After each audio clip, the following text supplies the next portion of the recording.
पाहुण्या, आपल्याला पोरग एकदम संस्कारी पाहिजे. ओ संस्कार तर आमच्या पोराच्या हाडका हाडकात आहे. वा, म्हणजे लोकांच्या रक्त रक्तात संस्कार राहते, तुमच्या नातवाच्या हाडका हाडकात संस्कार आहे. वा, मले तर तुमच्या नातवासाठी आणि तुमच्यासाठी तळपायानं टाळी वाजवा वाटू राहिली.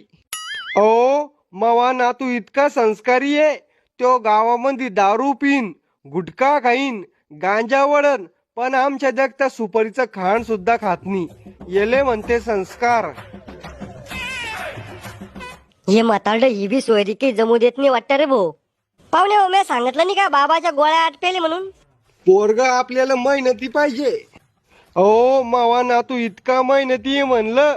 मागच्या महिन्यात त्याच्यावर 2 लाख रुपये कर्ज झालतं, पण त्यांना चोऱ्या चाऱ्या करून सगळं कर्ज नील केलं. 1 रुपया ठुला नाही कोणाचा.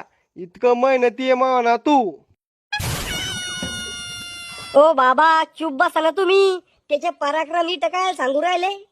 पाहुण्यो, जमीन किती आहे तुमच्याकडं? 5 एकर. पण आमची पोरगी शेतात जाणार नाही बर का. मग शेती जक मारायला पाहिजे का? पाहुण्यो, बोलवा मग पोराले.